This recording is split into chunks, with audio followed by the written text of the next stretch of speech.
Salama daholo eo androany sika dia ndao indray raha ho resahana ireto tsara ho fantatra ireto. Iza marina moa i Tokely Justin izay mpanina vaovao amin'izao fotoana izao. Fanaovam-miloma farany any tombokilahy Soja Jean André na i Kaleta natao tamin'ity herinandro ity. Lehilahy iray tratra saika hamaky trano ny entany jirama tany Ataolagnaro. Mbola eo amin'ny resaka jirama izay hatrany nilaza i jirama fa hanamafy ny fitakim-bola amin'ny resaka faktiora. Ireo no fakafakaina amintsika ato anatin'ity video ity ka manasitsika rehetra anaraka an'ity video ity hatramin'ny farany. Aza dino ny milaiky ny video antsika ary tsarovatra hatrany ny miabone amin'ny chaîne antsika mba ahafahanareo manaraka tsy tapaka ny video izay lefa any amin'ny sesy tamotawata gasy toy izao ny fanaovana azy. Tsy ampiandely isika fa avy hatrany tonga dia vavany. Ndawari. Iza marina mo i mpanina Tokely Justin. Tokely Justin dia administrateur civil en chef de classe exceptionnelle deuxième échelon. Izany hoe isan'ireo izay manana ny grady ambony indrindra ao amin'ny corps des administrateurs civils raha ho an'i Madagasikara. Ireto avy ny andraikitra efa nosahaniny sy notazominy izany Tokely Justin izany.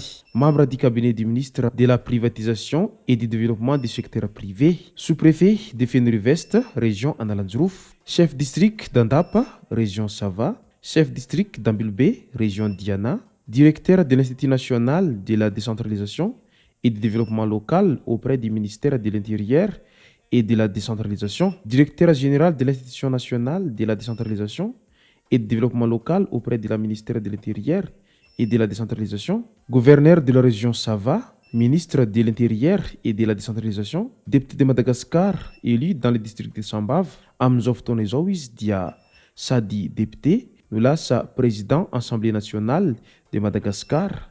Ireo no famotinana ny asa izay nendraiketany zany Tokely Justin izany talohany izao na solombavam-bahoaka azy izao no sady nahalasa azy filohany Assemblée nationale izao. Tombokilahy Kaleta indray taoriny fanatanterahana ny lanonana ara-panjakana nametrahana sy nanambarana amin'ny fomba ofisialy ny fampiakarana eo amin'ny laharam-boninahitra commandeur de l'ordre national sy fanomezam-beloma farany tao amin'ny fiangonana FLM Helibondro any tombokilahy Soja Jean André di Kaleta 3 Jolay lasa teo tao Helibondro commune Behara district Amboasaretsimo dia naterina tao amin'ny fasandrazany ny razany tombokilahy. Tonga nanosona ireo fianakaviany nandritra izany ireo nsolitena avy amin'ny androm-panjakana samihafa sy ireo olo-manan-kaja maro voatendry na voafidy sivily sy miaramila ary ny vahoaka tany an-toerana. Resaka halatra indray lehilahy iray no tratra ny mpitandro ny filaminana nanodidina ny banque centrale ao Taolagnaro raha izy nitsoaka saika hangalatra tao amin'ny fitobian'ny herinaratra ny jirama iny. Taitra ireo mpiambina sy ny agent de car raha naharefy korontanana tao amin'io fitobian'ny entan'io ka izay no nampitsoaka ity lehilahy ity saika hangalatra ity ka izy nifanehitra ny mpitandro ny filaminana. Marihina fa fanindroany amin'izao no saika hisy hangalatra ao amin'ity trano entany jirama ao Taolagnaro ity. Raha tsy hivina dia efa nitranga izany ny 17 Jolay lasa teo tokony ho tamin'ny 10 ora maraina saingy tsy nisy olona tratra. Nametraka fitoriana an'olona tsy fantatra moa ny jirama tamin'izany. Efa eo ampelantanany manam-pahefana ity olona ratsy ity amin'izao fotoana izao ary eo andalana fanaovana fanadihadiana ny mpitandro ny filaminana. Mbola ao anatiny izay olany jirama izay hatrany dia nilaza ny jirama fa hanasa azy ny mpanjifa izay tara fandaovana faktiora. Mba ho fanatsarana ny tolotra sy hiantohana fitantanana mety kokoa ho an'ny faktiora dia hametraka fitsipika vaovao ny jirama. Hisy ny fandaminana ka tsy maintsy ho voarain'ny mpanjifa alohan'ny fahafolon'ny volana ny faktiora.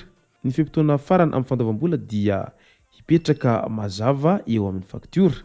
Raha misy ny fahatarana dia hampiharina ny sazy fandaovana zanabola hatramin'ny 500 izay ampinina amin'ny faktira manaraka aoriany fahatapahany kontera. Hanan-kely manomboka amin'ny faktira voalohany volana aogositra ity fepetra ity. Fomba fanao amin'ny tany mandroso ity fomba tiana jirama apetraka eto amintsika ity, ny indro kely fotsiny raha misy fahatapahana ny herinaratra any amin'izy ireo mandoha sazy na penalité amin'ny mpanjifa indray ny orinasa mpamokatra herinaratra any amin'ny firenena mandroso. Io ny fanazavana noentin'ny olona sasany mahakasika ity fepetra vaovao tiany jirama apetraka eto amintsika ity. Te hiantsiady amin'ny mpanjifa ny jirama raha angatoko ny delestage sy ny fahatapahan-jiro be izao no iresahana ny fanapahan-kevitra tahaka an'izao.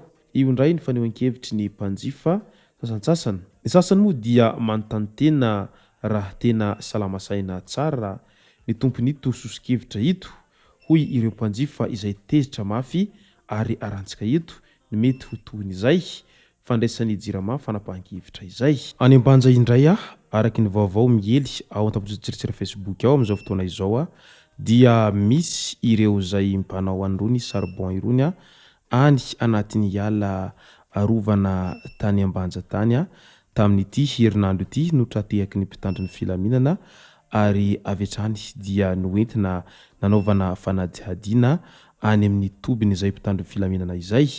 Tsy vitan'izay fa nogazana ihany koa ireo charbon izay vitan'izy ireo ampologolony eo moa zany ny charbon izay vitany ireto olon-tsotra ireto tao anatin'izay ala izay. Manoloana izay dia maro naneho hevitra amin'ilay hoe ahoana marina ny tena fandehany itony fisamborana anireto olona izay hita fady ranovana misasatra amin'ny fanaovana charbon itony. Moa ve tsy mampiasa an'izany charbon izany avokoa ny 7.9% ny malagasy amin'izao fotoana izao? Tsy vitsy ny malagasy no tsy manana fahefa-mividy amina herinaratra na ihany koa amina fampiasana anirony gazy irony ka misehatra amin'izay fampiasana charbon izay.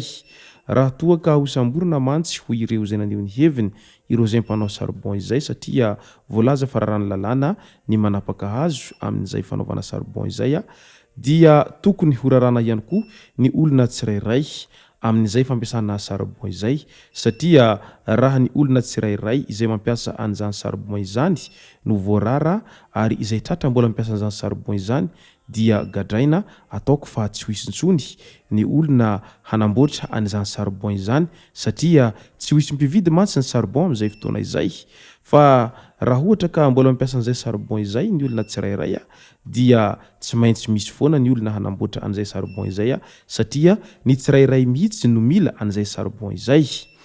Ary tsy fidiny ho an'ireto olona izay sahirana iretsy no manao an'izay charbon izay fa raha mahita sy raha mahalala moa amin'izao fotoana izao fa tena mafy ny fiainana izay iainan'ny vahoaka malagasy ao anatin'ny krizy ary tsy vitsy amin'ny vahoaka no tsy mahita haniko hanina intsony. Izay sy zay moa no masaka azona roso tao anatin'ity video ity tomboko lasy tomboko vavy misaotra antsika rehetra nanaraka an'ity video ity hatramin'ny farany.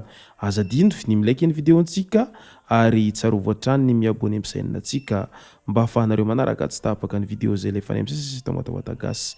Tomboko lasy tomboko vavy mankasitraka dia mirary soa.